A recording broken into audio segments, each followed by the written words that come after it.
That's not the problem. The thing is, একটা সময় যেমন নিচের অবস্থার এলাকাটা ঢাকাটার অংশ ছিল না, ভবিষ্যতে এটা আবার অন্য কোনো জায়গায় অংশ হতে পারে। তো আমি মনে হয় যে এটা নির্বাচনের সুবিধার্থে আসনগুলো আলাদা হলে সুবিধা হয়, কিন্তু আমি কোন আসন স্থায়ী অর্থে এগুলো আসলে ম্যাটার করে। আর ইনশাআল্লাহ আমি যখন মির্জা আব্বাস সাহেবের সাথে দেখা করলাম, শুনলাম যে তার ভাগ্নি নাকি আমার অনেক বড় ফ্যান, এবং তার দেখা গেল যে তার ছোট নাতির সাথে দেখা হয়েছে, সে খুব সুন্দর করে আমার টিপটা নিয়ে খুব কৌতূহলী ছিল, তার নাড়াচাড়া করছে বারবার এসে। ওনার ফ্যামিলি আমাকে বললো আপনাকে আমরা অনেক পছন্দ করি, প্রতিবেশীরা সব জমায়েত হলো দেখা করার জন্য। তো আসলে কে কার পরিবারের সেটা আসলে নির্বাচনের বিষয়। নির্বাচনের বিষয় হচ্ছে আমাদেরকে যোগ্য একজন মানুষকে যে জায়গাটাকে আসলে নেক্সট 5 বছর সুস্থভাবে চালাতে হবে। এবং আমি মির্জা আব্বাস সাহেবকেও মজা করে বলেছি যে আপনি এখন আমাকে শিখান, আপনি রিটায়ার হয়ে যান, কারণ আপনার আসলে এখন রেস্ট নেওয়ার প্রয়োজন। আপনি অনেক কাজ করেছেন, এলাকার জন্য সব কিছু করে দিয়েছেন, এখন আমাদেরকে এই রক্ষণাবেক্ষণের দায়িত্ব দিয়ে আপনি বরঞ্চ আমাকে গাইড করেন। আমার চাচ্ছি আরো কিছু আমার মনে হয় এখন যেহেতু উনি দীর্ঘ 17 বছর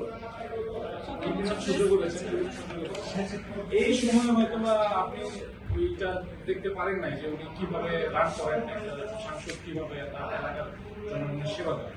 আব্বাস ভাইকে যেহেতু আপনি বলেছেন, আই থিঙ্ক আমরা এটা ওয়েলকাম করি। মেবি দিস টাইম ইনশাআল্লাহ উনি আই হোপ যে আপনাদের আব্বাস সাথে সাহেব কাজ উইল বি করবে দেয়ার টু গাইড মি। ইনশাআল্লাহ ডেফিনেটলি আব্বাস ভাই আল্লাহ যদি আমাকে কখনো সুযোগ দেয়, আমি অবশ্যই চাবো যে মির্জা আব্বাস সাহেবের মতন যিনি অনেক বছরের অভিজ্ঞতা আছে, তেমন কেউ আমার অ্যাডভাইজার হিসেবে থাকে। তবে আমার মনে হয় যে আসলেই এখন মাঠে ওনার উচিত নিজের একজন উত্তরাধিকারী ডিসাইড করা। এবং আমরা জানি যে রাজনীতিতে আমরা আনফর্চুনেটলি অনেক পরিবারতন্ত্র দিচ্ছি, কিন্তু আসলে রাজনীতির পরিবারটা হওয়া উচিত যে মেন্টর এবং mentee instead of blood line. তো সেই জায়গায় আমি অনেক আগ্রহী যে আব্বাস সাহেব আমার অ্যাডভাইজার, আমাকে পরিচালিত করুন, আমাকে দায়িত্ব দিন, উনি আর কষ্ট না করুন।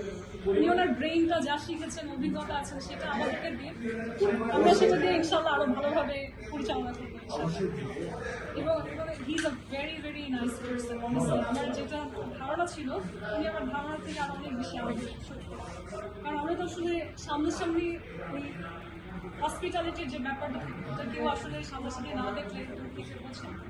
তো আমি তো ওনার সাথে দেখা করার পর অ্যাকচুয়ালি নাসিরউদ্দিন পাটোয়ারিকেও বললাম যে চলেন আমরাও একসাথে চা খাই, কারণ এক পক্ষই কেন হবে, এটা তো আসলে আমাদের নিজের সবাই উচিত একসাথে ঐক্যবদ্ধ হওয়া।